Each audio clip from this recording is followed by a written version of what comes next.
Hi everybody, I am Bob Goosmann and this is my real estate partner Davey. We are co-owners of Davey Goosmann Realty and it is Tuesday, and each Tuesday we do what we call real estate hot topics, things that realtors talk about, their concerns, maybe contracts or other things, and other things is what we're going to talk about today, and it is bedrooms. How many realtors go into houses or when they're putting their listing in the MLS and they're like, was that a bedroom or not? Right. You know?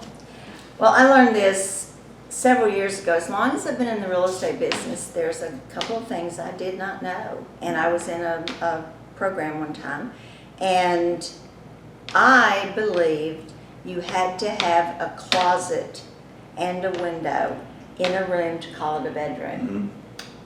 I was wrong. Yes, and I tell you what, the reason, really, if you think about it, it makes perfect sense.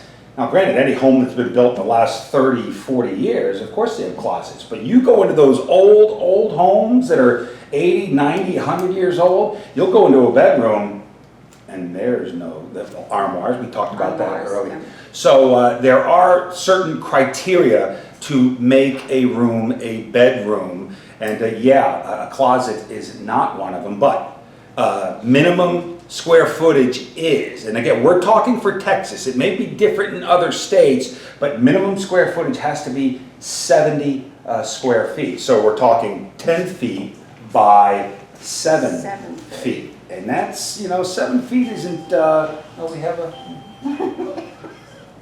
we have somebody visiting. So minimum is 70 square feet.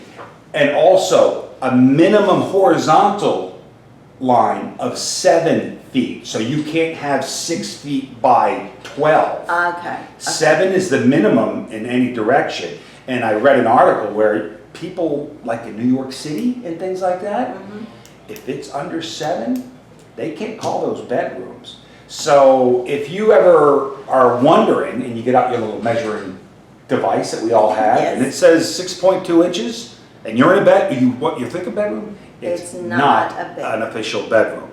Another thing is ceiling height. It's got to be a minimum of 7 feet tall. Oh, okay. Okay, and if your ceiling is sloped, and some people have sloped ceilings, at least half of the ceiling has to be a minimum of 7 feet tall to be a bedroom. And really the most important one is egress or exits out of a bedroom. And it's mainly for emergencies. You need 2. Obviously we have our door, right? And the other is going to be the window, but the windows have a minimum as well. It's 20 inches by 24 inches and 5.7 square feet. If it's any smaller than that, if you have a little porthole window, not considered a bedroom. But here's one thing, and you could probably really help us out with this.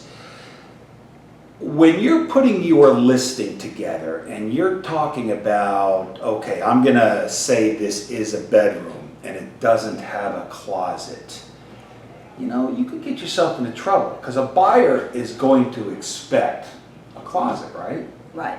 So, well, what I would do, if you're going to call it a bedroom, you need to explain this is by the definition of what a bedroom is. This bedroom does not have a closet. correct. That way you're not confusing everybody. Right. It's like we call an office sometimes a 4th bedroom because it has a window and a closet, and then it's only got 3 other bedrooms. Right. So the other agents are kind of, that's not a good thing because they think they're taking their client to a 4-bedroom house. Right. And to be on the safe side, if you don't have that closet, you're gonna be safe by calling it a possible study or maybe an extra bedroom. That way, if it ever got to a court case, that's a lot of times you have to be careful. It. You can come on in, Donna, come push the button. Did you hear the doorbell ring earlier? She had to go, Donna, our assistant, had to go help somebody. And we are done. Next week we are going to be talking about appraisals. So we'll see you then.